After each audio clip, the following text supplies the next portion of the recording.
여러분 건강한 교회라고 할 때 교회 안에 두 가지가 반드시 있어야 합니다. 그거는 교회의 역사와 교회론입니다. 교회 역사라고 하는 거는 교회가 언제 세워져서 지금까지 어떤 스토리로 이렇게 성장해 왔고 자라왔는지에 대한 그 연역을 얘기하는 게 아니라 교회 안에 스토리가 있어야 합니다. 블루라이트 교회가 처음 이 강남에 세워져서 지금까지 오는 동안에 굉장히 많은 스토리가 있었을 것입니다. 그런 면에서 이 블루라이트 교회는 건강한 교회 중에 하나다 하는 생각을 하게 됩니다. 또 하나는 교회론이 있어야 합니다. 교회론이 없게 되어지면 교회는 프로그램 방식으로 대부분 다 프로그램으로 이렇게 교회를 핸들링하게 되어지고 브랜드를 쫓아갈 가능성이 되게 많죠. 그러나 교회론이 분명하게 되어지면은 눈치 보지 아니하고 건강한 방식으로 교회를 핸들링해 갈 수 있는 것입니다. 그래서 교회 안에는 반드시 이 역사와 교회론이 있어야 합니다. 그러나 이 블루라이트 교회는 제가 볼 때는 오랜 역사, 처음 이곳에 세워져서 지금까지 오는 동안에 그 안에 굉장히 많은 스토리가 있었고 그 스토리 안에는 기쁨도 있었고 슬픔도 있었고 함께 땀 흘리면서 읽어내는 그 아기자기한 스토리가 분명히 있다는 사실을 제가 송 목사님도 들었고 또 여기 와서도 제가 눈으로 목격할 수가 있어서 제 마음이 참 흡족합니다. 또 하나는 거기 안에 교회론이 뒷받침이 되어져야 하는데 오늘 특별히 이 사도행전 2장 42절 47절의 말씀을 통해서 교회론에 관련되어져 있는 말씀을 좀 같이 나눠보려고 합니다.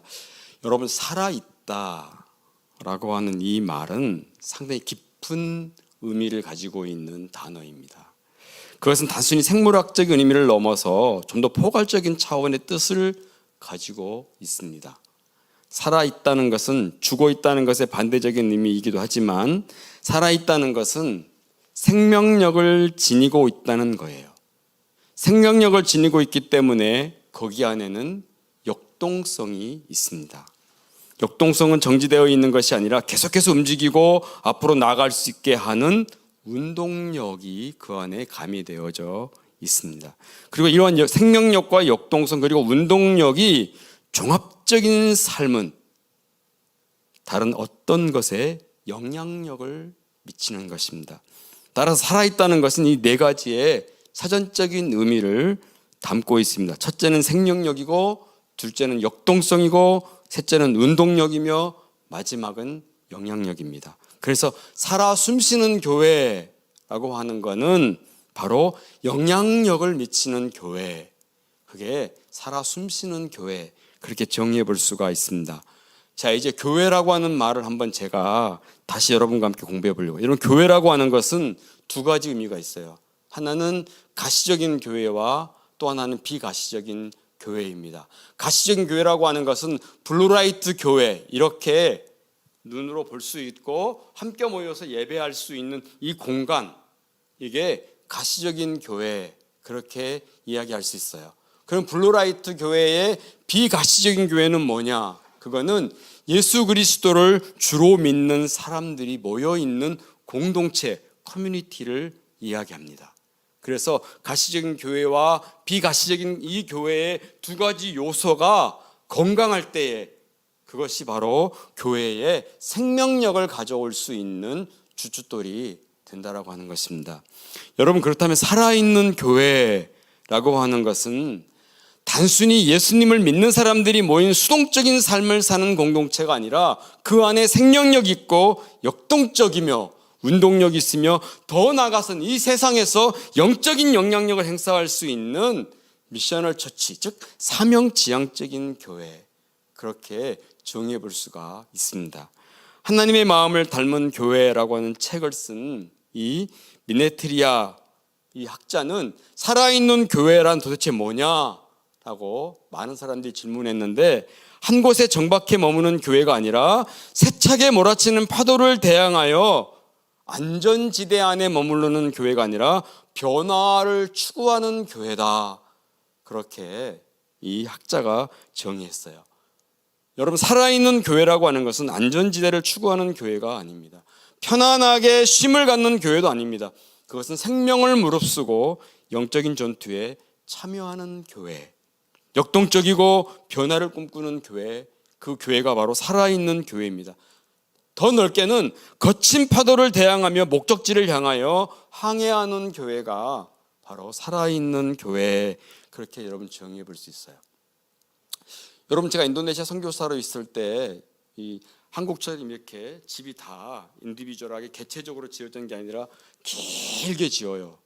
그래서 거기에 다 칸을 막고 한 가구씩 다 들어가 살기 때문에 앞뒤 좌우가 다 뚫려 있고 프라이빗이 전혀 존재하지 않는 그런 집 구조가 인도네시아의 집 구조입니다. 근데 제가 살고 있던 맞은편 집에 인도네시아 현지인 한 분이 살고 있었어요.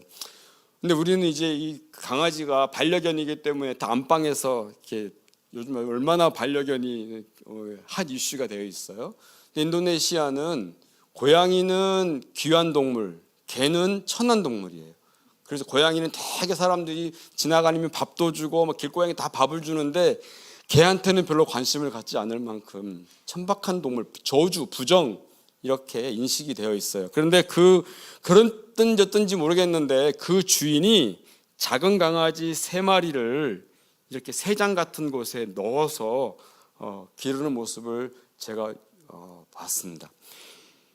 여러분, 강아지들이 얼마나 답답하겠어요. 그 작은 새장에 3마리의 강아지가 있는데 매일 짖어대요. 매일 울어대고 짖어대고 얼마나 시끄러운지 몰라요. 새벽에 닭이 사람을 깨우는 게 아니라 그 강아지의 울음소리 때문에 어쩔 수 없이 일어난 적이 한두 번이 아니었습니다. 여러분, 그런데 그 주인이 아랑곳 앉고 강아지를 그 3마리를 새장에 놓고 기르면서 밥도 주고 물도 주고 하는 모습을 종종 보게 됐어요. 그렇게 여러분, 몇 개월을 기른 강아지를 어느 날 주인이 문을 탁 열더니 그 3마리를 풀어놓았어요.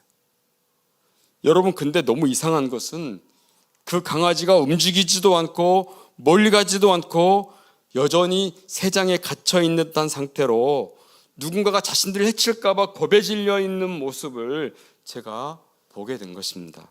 그때 정말 많은 생각을 하게 됐어요. 개인의 안전을 위해 새장에 넣어 기른 그 강아지들은 무엇을 잃어버렸을까요? 운동성이나 역동성 모두를 다 잃어버린 것입니다. 여러분, 교회란 곳은 그런 곳입니다. 교회가 살아있다는 것은 능력을 지녔다는 것이에요.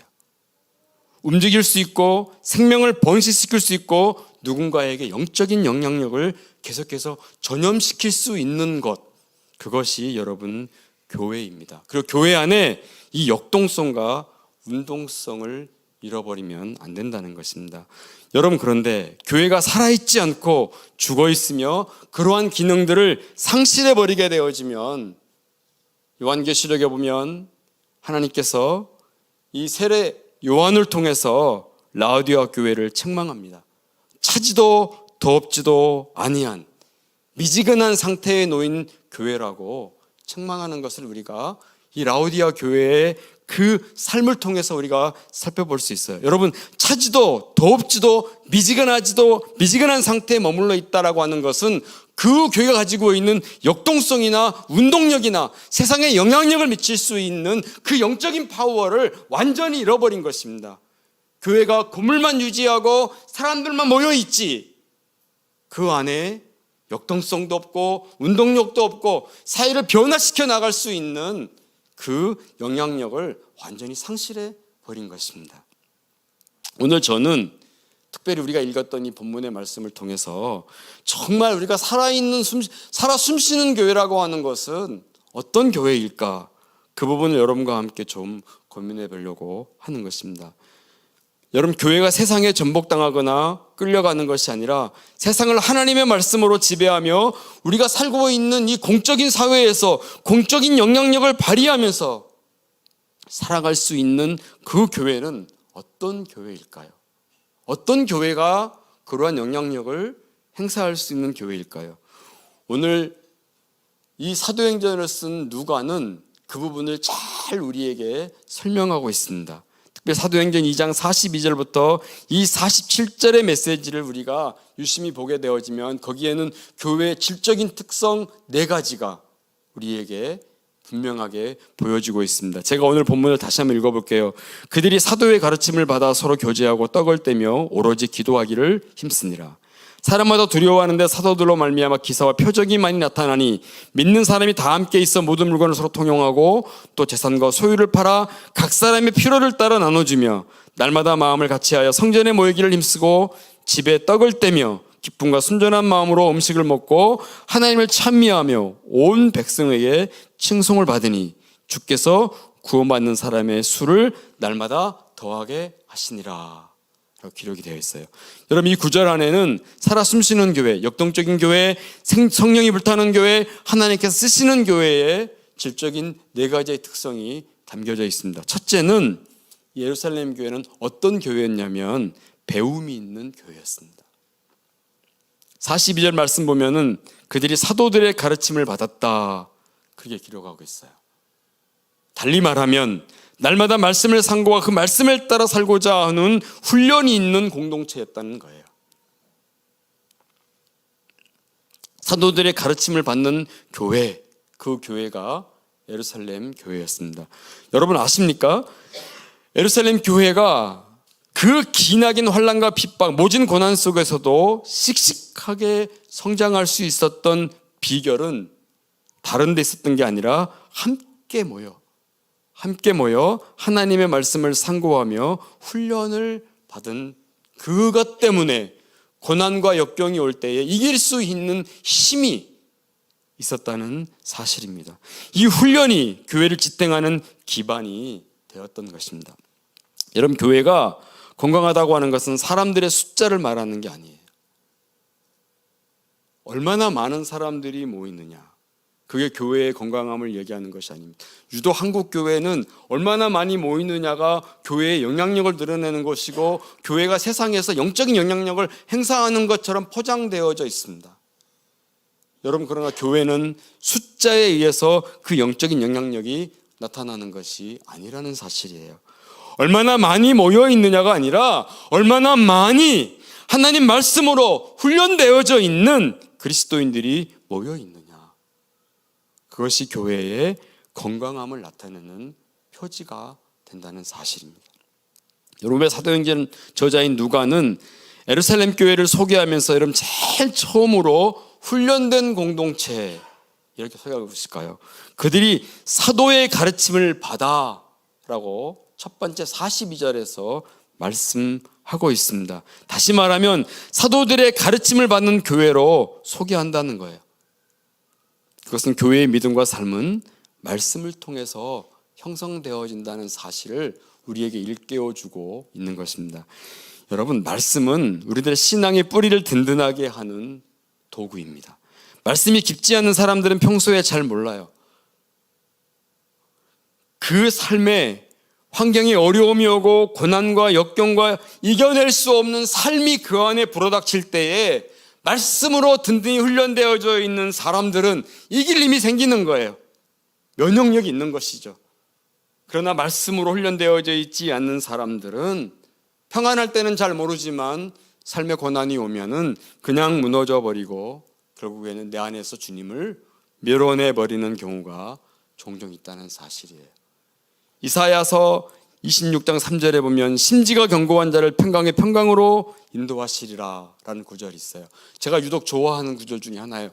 여러분, 심지가 견고한 자를 주님이 평강의 평강으로 인도하시겠다, 그렇게 말씀하고 있어요. 심지가 견고한 사람은 어떤 사람일까요? 신앙의 뿌리가 깊은 사람이에요. 신앙의 뿌리가 깊어지려면 어떻게 해야 될까요? 하나님의 말씀이 내 안에 들어와서 나의 삶을 바꾸고 나의 삶을 변화시키고 내가 말씀 없이는 살 수 없다라고 하는 것에 대한 그 자각과 인식이 생겨날 때에 우리의 신앙의 뿌리가 깊어지는 것입니다. 그것이 심지가 견고한 사람들의 모습이라는 거예요. 하나님이 심지가 견고한 자를 평강의 평강으로 인도하시겠다, 그렇게 말씀하고 계십니다. 여러분, 교회는 두 종류의 사람들이 있어요. 배우기를 사모하는 그룹과 배우기를 지지리도 싫어하는 사람들이 있습니다. 배우기를 즐겨하는 사람들, 그런 사람들은 말씀을 사모하는 사람들이죠. 공동체 안에 어떤 훈련들이 있으면은 그 훈련 안에 인볼브가 되어져서 말씀을 사모하고 그 말씀대로 나의 삶을 살고자 하는 그룹이에요. 그러나 그렇지 않은 사람들은 어때요? 교회에서 무슨 말씀 공부하거나 훈련이 있다고 그러면은 자꾸 뒤로 도망을 치는 그룹들이 없지 않아 있다는 것이죠.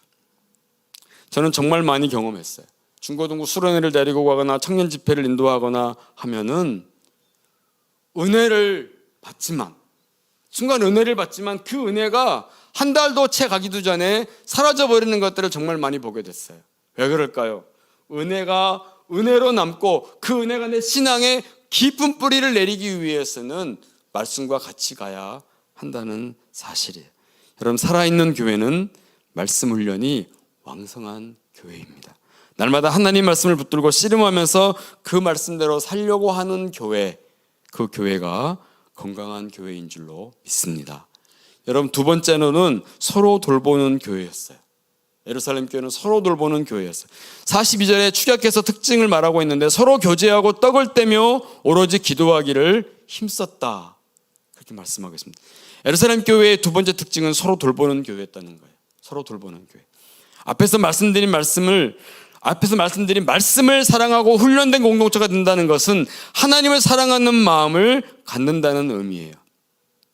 서로 돌본다라고 하는 것은 수평적인 관계, 이웃을 내 몸처럼 사랑하는 이 삶을 살고 있는 사람들, 그런 사람들이 서로 돌보며 살아가는 사람들의 교회의 특징의 모습이라는 것입니다. 예루살렘 교회는 하나님을 사랑하는 것만큼 서로를 사랑하고 돌보는 삶을 보여준 교회입니다. 믿는 사람들이 모여 함께 물건을 서로 나눠 쓰고 재산과 소유를 팔아 각 사람의 필요를 채워줬다, 그렇게 말씀하고 있어요. 여러분, 이게 쉬운 일이 아니에요. 제가 예수전도단 DTS 훈련 받을 때 그 뷰티크라고 하는 특별한 타임이 있어요. 그게 뭐냐면은 자기가 가지고 있는 제일 좋은 물건 하나를 내놓고 그리고서 기도하면서 하나님 받고 싶은 물건 하나를 이제 그 지체들이 내놓는 물건 중에 하나를 갖는 그런 모임이거든요. 그런데 이제 저도 어떤 물건을 내놓고서는 기도했어요. 그때 이제 반팔에 이런 와이셔츠 같은 남방이 하나 필요했었어요. 그래서 하나님, 제게 지금 이 반팔 남방이 하나 필요한데 하나 좀 나오면 제게 주세요라고 기도하고 있었어요. 그런데 그 예수는 훈련 받으면서 저랑 철천지 왼수였고 어떻게 저런 사람이 내 리더일까 할 정도로 정말 마음이 안 맞고, 저는 그때 이제 신학을 다 졸업하고 사역자였는데 그 공동체에 들어가니까, 아니 이제 그때 전도사였는데 전도사로 부르는 게 아니라 형제님으로 부르는 거예요. 형제라고 부르기까지 저 자신을 낮추는 것도 어려웠지만은 제가 리더가 아니라 그 청년이 리더가 돼서 저를 핸들링하고 있는 자체가 너무너무 힘들었어요. 그래서 정말 많이 막 싸우고, 뭐 이게 티격태격 싸운 건 아니지만은 스스로 막 마음에서 그 형제가 하는 행동들이 다 마음에 안 드는 거예요. 물론 그 형제도 제가 마음에 안 들었겠죠. 그런데 그 형제가 자기가 옷을 샀는데, 이 형제가 약간 좀 뚱뚱한 형제였어요.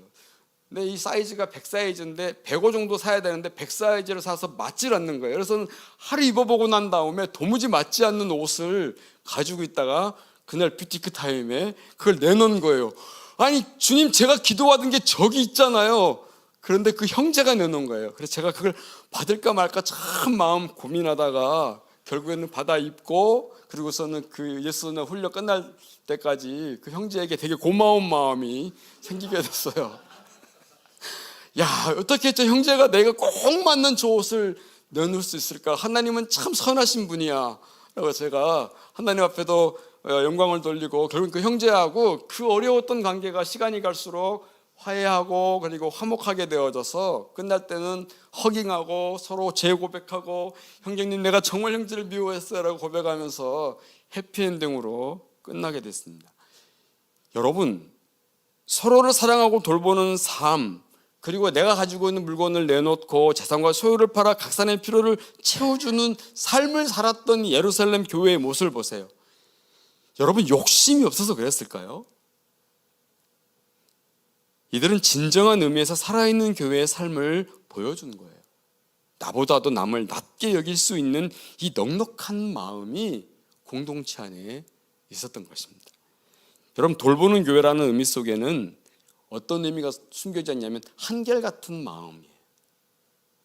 돌본다라고 하는 이 의미 안에는 한결같은 마음이라고 하는 단어가 숨겨져 있어요. 교제한다는 것은 얼마나 어려운지 몰라요, 여러분요. 그렇잖아요. 이에 타산적인 마음이 아니라 순수한 마음으로 서로를 감싸고 용서하고 보듬을 수 있는 것은 아무나 할 수 있는 게 아니에요. 내 자신을 계속해서 포기하고 내려놓는 삶을 통해서 가능하다는 거예요. 여기 지금 제 아내가 와 있어서 아내와 저의 삶을 얘기하는 것이 어렵지만, 결혼하고 나서요, 전 목사였잖아요. 기득권을 내려놓지 않으려고 얼마나 아내하고 많이 다퉜는지 몰라요. 내가 목사인데, 내가 사역자인데. 아내는 또 그게 너무 싫은 거예요. 그러니 그 안에 얼마나 많은 분쟁과 갈등들이 있었겠어요. 근데 지금은 제가 제 자신을 많이 내려놓고 아내를 정말 많이 사랑하는 마음으로 하나님 저를 바꿔놓으셨어요. 아멘. 지금은 아내랑 아주 행복하고 해피하게, 과거와는 달리 제가 많이 회심되어져서 정말 많이 아내와 행복하게 잘 지내고 있습니다. 여러분, 서로 사랑한다는 것이 그렇게 힘들어요. 보듬을 수 있는 것이 참 힘들다라는 거죠. 내 것을 내려놓는 것이 정말만 힘들고, 나보다 남을 낮게 여긴다라는 건 더더욱 힘들고 어려운 삶이 오늘의 삶이에요. 예루살렘 교회는 그걸 보여줬어요. 그리고 오늘 우리에게 동일하게 그렇게 돌보는 삶을 살도록 우리에게 요청하고 있다는 것입니다. 거기에는 영적인 내공이 쌓여야 여러분 돌보는 삶을 살 수 있어요. 비록 환난이 내 앞길을 막고 고난과 시험이 나를 힘들게 하고, 그래도 굴하지 않고 끝까지 나보다 남을 낮게 여기면서 서로 돌볼 수 있는 삶, 그것이 진정한 의미에서 예루살렘 교회가 보여준 모습이라는 사실이에요. 세 번째로는 예루살렘 교회는 예배하는 교회였습니다. 46절을 보면 날마다 마음을 같이하여 성전에 모이기를 힘썼다 하고 있습니다. 여기 보면 성전에 모이기를 힘썼다는 건 날마다 마음을 같이 했다는 거예요. 그렇잖아요. 여러분, 교회는 다양성하고 통일성을 가지고 있어요. 다양성이라고 하는 것은 우리가 다 달라요. 우리의 신분이 다르고 우리의 나이가 다르고 우리가 살아온 삶의 배경이 다 다릅니다. 그러나 우리가 함께 모일 수 있는 이유가 뭐예요? 바로 예수 그리스도 때문에 함께 모이는 거죠. 거기에는 통일성이 존재하는 것입니다. 날마다 마음을 같이하여 성전에 모이기를 힘썼다라고 하는 것입니다. 여러분 아십니까? 예배가 위로는 하나님을 사랑하고 아래로는 내 이웃을 내 백성처럼 사랑하라 라고 하는 이 하나님의 두 계명의 결정판이 뭔지 아세요? 예배예요. 우리가 하나님 앞에 전심으로 내 삶을 드리며 예배하는 사람들은 위로는 하나님을 사랑하고 내 이웃과 아래로는 내 이웃과 내 백성을 사랑할 수 있는 삶을 살아낼 수가 있다는 것입니다. 우리가 아무리 신비적이고 영적인 능력을 가지고 있다 해도, 하나님 말씀을 아는 지혜로 충만하다 할지라도 우리 안에 예배의 삶이 없다면 우리의 신앙은 헛것입니다. 주님의 경고의 말씀을 여러분 들으셔야 돼요.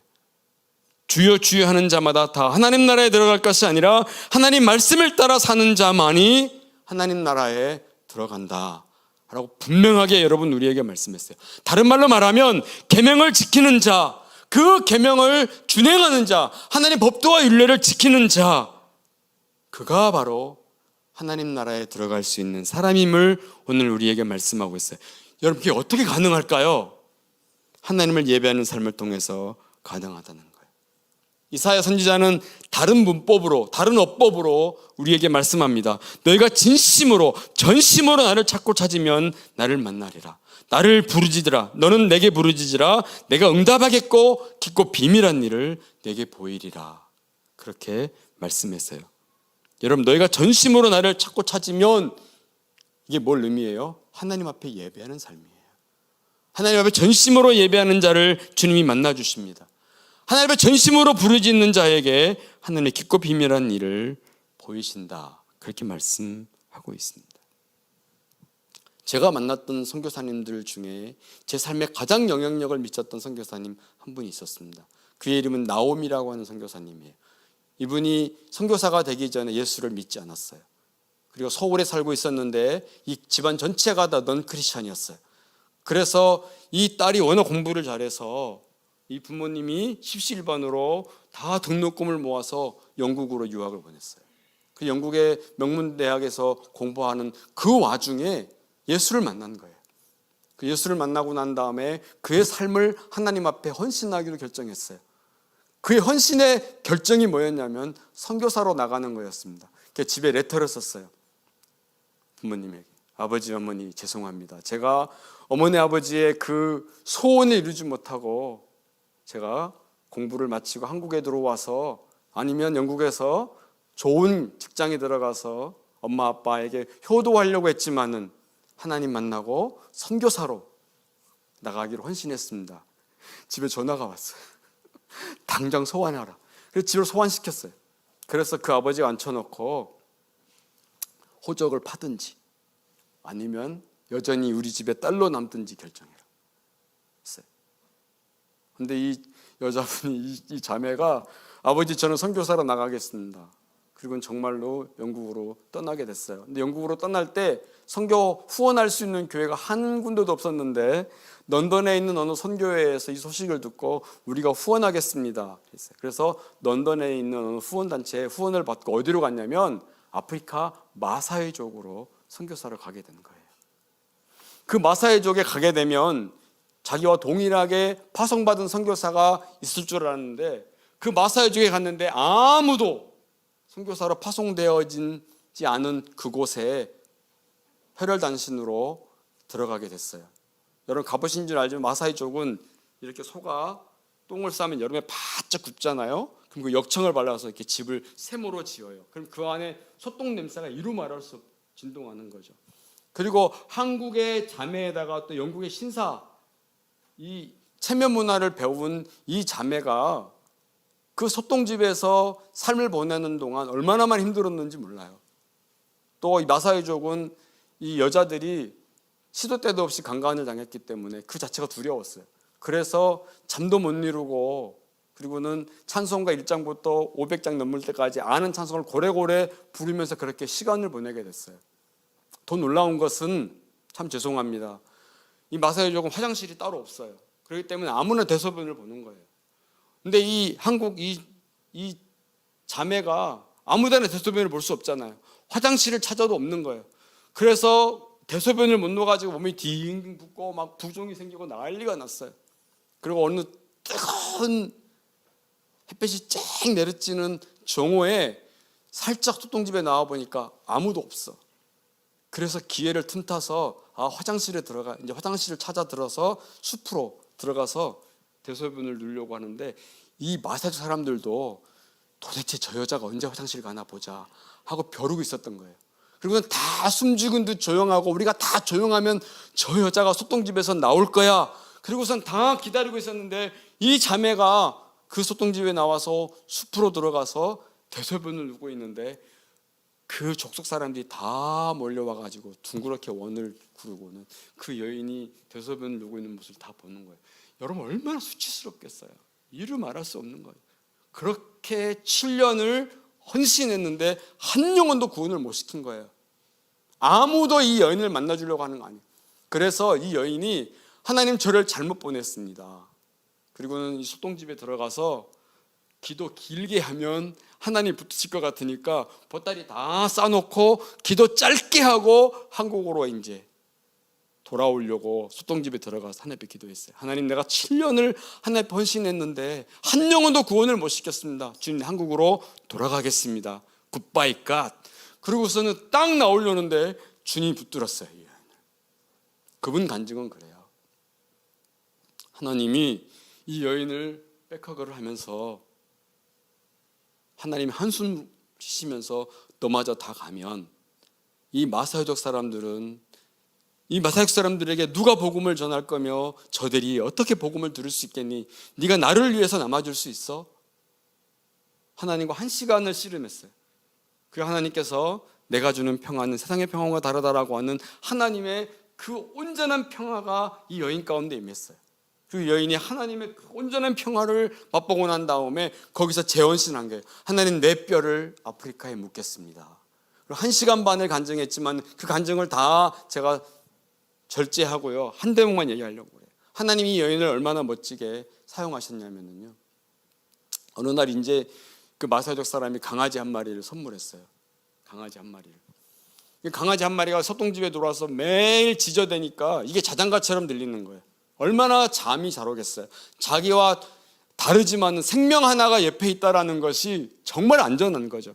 그런데 이제 영국에도 그렇지만 우리나라도 그렇지만은 강아지를 늘 목욕시키는 문화잖아요. 그래서 강아지를 이제 목욕시키려고 겨울에 물을 떠러가서 물을 떠가지고 오는데 그 강아지가 불 가운데 놀다가 꼬리가 타버렸어요. 꼬리가. 그러니까 이 머리카락에 타면은 여러분 노릇노릇한 냄새가 나잖아요. 그 아프리카는 보통 40도 잖아요. 이 여인이 김이 먹고 싶은 거야. 김. 하나님 김을 주세요. 여러분 생각해 보세요. 아무리 전능하신 하나님이지만 하나님이 김을 줄 수 있을까요? 이거는 하나님도 못할 일이야. 자기도 알아요. 김은 겨울에 나는데 이 땡볕 40도가 펄펄 끓는 아프리카 땅에서 하나님 앞에 김을 구한다는 자체는 너무 허무맹랑한 기도임을 스스로 자각하고 소똥집에 들어가서 자는데 여러분 이 성교제가 있으면 그게 와요. 향수병이 오거든요. 막 뭔가를 막 먹고 싶은 순간들이 와요. 근데 그게 먹고 싶어가지고 사역도 다 내려놓고 완전히 이제 마음이 다 디프레션이 되어지게 된 거죠. 근데 이제 갑자기 잠을 청하고 있는데 누군가가 자기를 부르는 거예요. 아무도 없어서 김 때문에 환청까지 들리는 줄로 스스로 생각을 한 거죠. 근데 어떤 일이 벌어졌냐면요, 한국의 어느 교회에서 아프리카 케냐에 선교팀이 오게 됐어요. 선교팀이. 근데 이 팀이 오늘 한국으로 돌아가는 날이에요.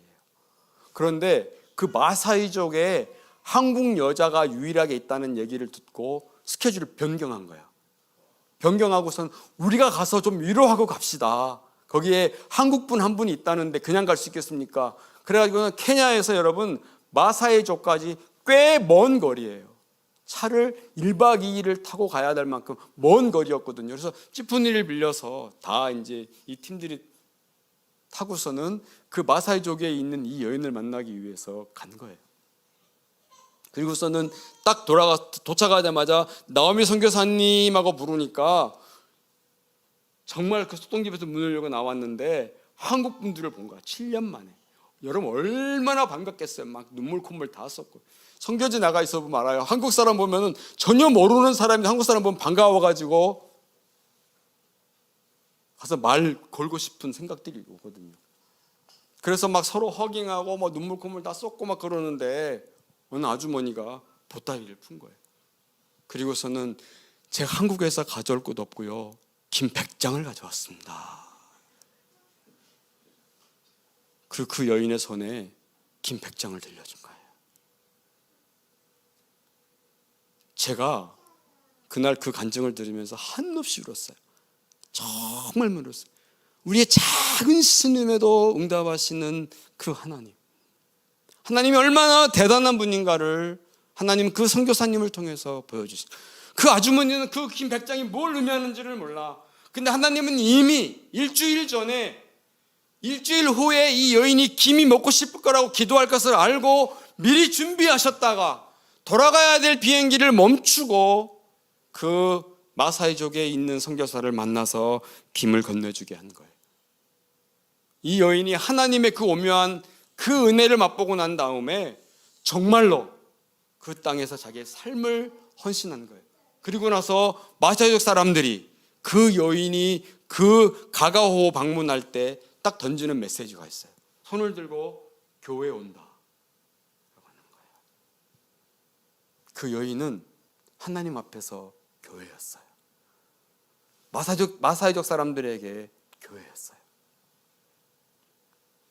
여러분, 제가 여러분에게 무엇을 말씀드리려고 하냐면 하나님을 사랑하는 것과 이웃을 사랑하는 것, 그것은 진정한 예배를 통해서 나타나는 것입니다. 우리가 교회가 된다고 하는 것, 내가 하나님 앞에서 교회로 산다고 하는 것, 그 교회로 산다고 하는 거에 한 증표가 뭘까요? 하나님 앞에서 예배하는 삶인 것입니다. 주일날 단 한 번 예배의 그 수고로움으로 하나님 앞에 우리의 의무를 다하는 것이 아니라 우리의 매일의 삶이 세상에서 하나님을 예배하고 하나님 모시기에 예배하는 삶의 삶을 살아내는 것, 그것이 예루살렘 교회가 보여준 특징이라고 하는 것입니다. 마지막으로 예루살렘 교회는 전도하는 교회였습니다. 여러분 본문 40절 보면 온 백성에게 친송을 받았다. 저는 이 말이 너무 두려워요. 아마 송창근 목사님은 온 한국교회에 칭송을 받는 목사님이세요. 제가 블루라이트 교회를 알기 전에 송 목사님을 먼저 알았고, 제가 사실 이 얘기해도 모르잖아요. 송 목사님이 저희 학교에 이제 입학원서 내고요, 면접 보러 왔을 때 제가 면접했어요. 그리고 제가 딱 보는 순간 저희 학교에 왜 왔어요? 제가 충격을 받았어요. 아니 도대체 이 송창근 목사님 우리 학교에 왜 오신 거야? 우리 학교에 오지 않아도 이미 이분이 가지고 있는 영향력은 너무너무 대단한데 왜 오신 거지? 제가 떨어뜨리려고 아무리 해도 떨어뜨릴 만한 흔적을 찾지 못해서 겨우 합격시켜드렸어요. 송창근 하면 이미 한국교회 브랜드가 되어 있는 칭송받는 목사님. 여러분, 블루라이트 교회는 한국교회에서 칭송을 받는 교회입니까? 칭송을 받는 교회의 특징이 나와요. 구원받는 사람들이 날마다 더하게 하셨다라고 하는 거죠. 칭송받는 교회의 특징인 거죠. 칭송받는 사람들이 모여있는 그 거룩한 공동체 안에 하나님이 구원받는 사람을 날마다 더하게 하셨다는 것입니다. 여러분 요즘 전도하기가 여러분 얼마나 어렵습니까? 왜냐하면 기독교가 사회에서 공신력을 잃어버렸기 때문이에요. 완전 지탄의 대상이에요. 한국 사회에서 기독교가 갖는 영향력은 1%도 안 됩니다. 왜 이런 현상들이 여러분 나타났을까요? 그것은 그리스도인 개개인의 삶 때문입니다. 그 그리스도인 안에는 사역자도 포함되어 있습니다. 좀 더 정직하고 진실하고 거짓 없는 삶을 살아서 보여줘야 될 그리스도인들이 도리어 세상에서 속이고 도둑질하고 출세하기 위해 온갖 곤모술수를 다 이용하고 있는 이 피폐된 사회, 이 피폐된 교회의 모습이 사회에서 공신력을 잃어버리는 주된 요인이 되어진 것입니다. 서구 유럽 사회는 기독교가 붕괴되기 직전에 몰려 있었습니다. 사람들이 교회를 다 떠났습니다. 젊은이들이 교회는 더 이상 매력적인 공동체로 보지 않았습니다. 여러분 어떻게 해야 할까요? 어떻게 하면 교회가 리더십을 회복하고 영적인 공동체로 사회를 바르게 선도할 수 있을 뿐만 아니라 공적인 영향력을 나타낼 수 있을까요? 그것은 칭송받는 것입니다. 교회가 칭송을 받는 거예요. 특정한 대상이 아니라 온 백성. 여기서 온 백성이라고 하는 것은 예수 믿는 사람만을 얘기하는 것이 아니라 믿지 않는 사람들에게도 블루라이트 교회가 칭송받는 교회가 되어져야 합니다. 그렇게 하나님께서 믿는 사람의 숫자를 더해 가시는 것입니다. 여러분 미래 교회 연구학자인 레너드 스왓 아마 아시는 분도 있을 거예요. 몇 년 전에 책 한 권을 썼습니다. 그 책 제목이 참 재밌어요. 교회 스타벅스에 가다 라는 책 제목입니다. 제가 처음에 그 책을 읽으면서 왜 스왓은 교회를 스타벅스 커피숍과 연결하고 있을까 하는 의문을 갖게 됐어요. 여러분 그런데 스왓이 그 책에서 줄곧 주장하는 한 가지가 있습니다. 처음부터 끝까지. 스타벅스 이 커피숍이 갖는 정신이에요. 그 정신을 바로 교회가 배워야 한다는 거예요. 여러분 스타벅스 잘 가죠? 저도 스타벅스 매니아였는데 우리 학교 커피가 너무 맛있는 바람에 이제 스타벅스가 잘 가지를 않는데, 여러분 스타벅스 커피숍에 가본 적 다 있으시죠? 스타벅스 가면 어때요? 누구나 들어올 수 있는 장소예요. 스타벅스 누구나 들어올 수 있어요. 빈부의 격차나 신분의 차이가 없습니다. 누구나 와서 자신들이 하고 싶은 일을 얼마든지 할 수 있는 장소예요. 아무리 오래 앉아 있어도 나가라고 말하지 않습니다. 제가 어느 카페 이름을 대면 브랜드를 욕하는 거니까 어느 날 이제 책을 보따리를 싸가 짊어지고서는 카페에 가서 책 좀 보려고 딱 앉아 있는데 그 주인이 한 30분쯤 지났나요? 제게 오더니 카페는 책 보는 곳이 아닙니다. 나가주세요. 라고 하는 거예요. 제가 할 수 없다 해서 나왔죠. 또 하나는 뭐냐면 이렇게 4인이 앉아있는 의자에 이 전기 콘센트가 딱 그곳 한 곳에 딱 있더라고요. 그래서 컴퓨터를 충전해야 되니까 노트북을 충전해야 되니까 제가 주인에게 양해를 구하고 제가 노트북 충전될 때까지만 거기에 앉아 있다가 혹시 4인 손님이 오면 제가 자리를 피하겠습니다. 내어드리겠습니다 했더니 그 손님이 제가 하는 얘기가 그 주인이 하는 얘기가 여기는 딱 4인만 앉는 자리예요. 안 앉으실 다른 데로 옮기지 않으려면 제 카페 나가주세요. 제가 그때 되게 좀 마음에 충격을 받았었습니다. 여러분, 스타벅스를 제가 여러분에게 광고하거나 스타벅스에 제 커피를 더 줘서 홍보하려고 하는 건 아니에요. 그런 스타벅스 가면 여러분 어때요? 우리가 마음껏 시간을 나누고 아무리 떠들고 토크해도 누구 하나 와서 왜 떠드느냐, 왜 그렇게 오랜 시간 동안 시간을 보내느냐라고 우리에게 컴플레인을 거는 것들을 보지 못합니다. 그게 스타벅스 가지고 있는 정신이에요. 또 고객이 원하는, 고객이 먹고 싶은 그 커피를 만들어주는 그 정신이 여러분 스타벅스에 있어요. 이 레너드 스왑이 그 스타벅스, 교회 스타벅스 가다라고 하는 이 책에서 정말 얘기하려고 하는 거는 그 스타벅스가 가지고 있는 패션이에요. 열정이라고 하는 것입니다. 전문들은 친절하고 상냥하며 편안함을 제공하려고 해요. 그들이 가진 열정을 다른 사람들에게 전염시키려고 애쓰고 있다는 거예요. 이게 레너드 스왑이 가지고 있는 논지였습니다. 여러분, 바로 교회가 이렇게 되어야 합니다. 상처받은 사람, 마음이 상한 자들, 심령이 눌려 슬픔에 잠긴 사람들이 와서 힘을 얻고 위로받고 용기를 얻고 내가 다시 살아야 되겠다, 내가 하나님 안에서 내 삶을 다시 한번 살아보리라 라고 하는 이 결단과 고백이 있어야 하는 것이죠. 우리를 위해 스스로 가난케 되고 질고를 지고 매를 맞고 상함을 입으셨던 어린 양 예수님처럼 그런 정신을 세상 사람들에게 보여주어야 합니다. 그럴 때 교회는 날마다 부흥하고 성숙해가고 그 교회를 통해서 하나님이 세상을 변혁해 가는 것입니다. 간절히 바라기는 블루라이트 교회가 이 시대에 그런 교회로 한국교회를 정화시켜 나가고 한국교회 젊은이들에게 새로운 도전을 주고 여전히 교회가 세상의 소망이요 희망이라는 사실을 여러분의 삶을 통해서 증언해가는 멋진 교회 되기를 주 이름으로 축복합니다.